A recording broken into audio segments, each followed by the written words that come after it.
Have you ever seen a car that's 111 years old? This is a 1914 Buick Model 15 that has been quietly parked for around 85 years. It was discovered behind the barn of an old farmer. The paint has peeled off, revealing rust spots. The rims are completely rusted, and the tires are long gone. This car is equipped with a 4-cylinder overhead valve engine, with a displacement of about 3.6 liters. When it was designed, it was capable of producing around 32 horsepower. While that may seem like a small number by today's standards, back in 1914, this car was definitely a speed machine, with a top speed of up to 50 mph, fast enough to get your heart racing. However, now it's missing the oil pan and oil pump. The overhead valve design was very advanced for its time. By positioning the intake and exhaust valves at the top of the cylinder head, it improved intake efficiency and reduced heat loss in the combustion chamber.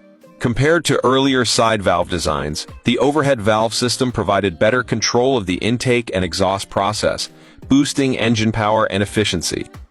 But after sitting unused for so long without proper maintenance, the engine accumulated dust and rust inside, causing the piston rings to seize and preventing the engine from turning. To get the engine started again, Megan decided to give it a spin.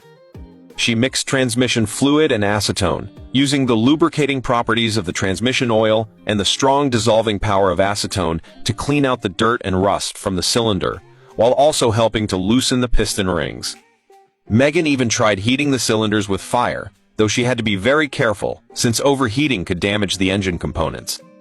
After a lot of effort, the engine finally showed some signs of loosening, but there were still many issues to address, particularly the missing oil pan and oil pump.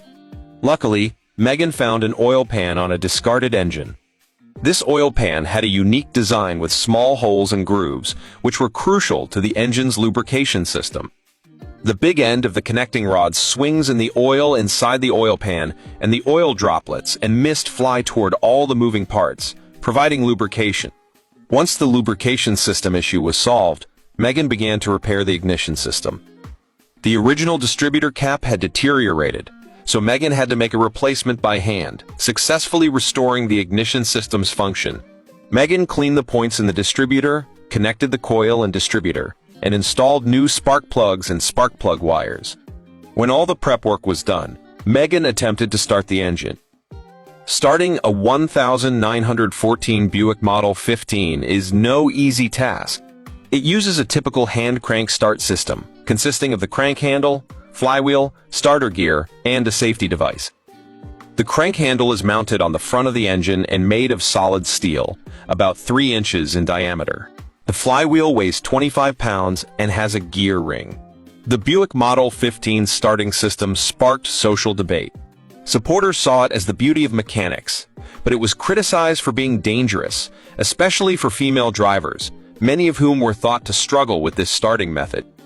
Statistics show that in 1914, 37% of car accidents occurred during the starting phase.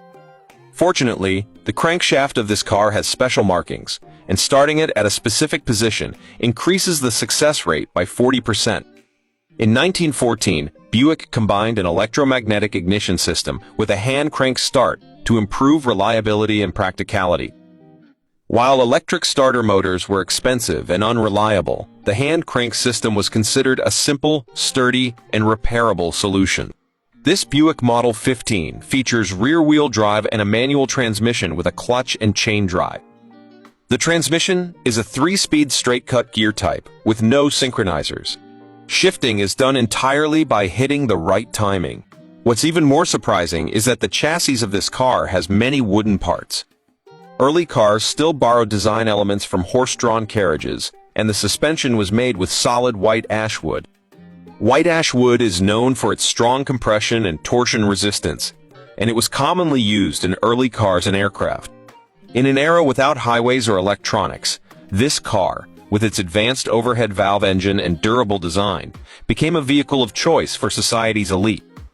It witnessed countless family gatherings and goodbyes, traveling with its owner on dusty roads.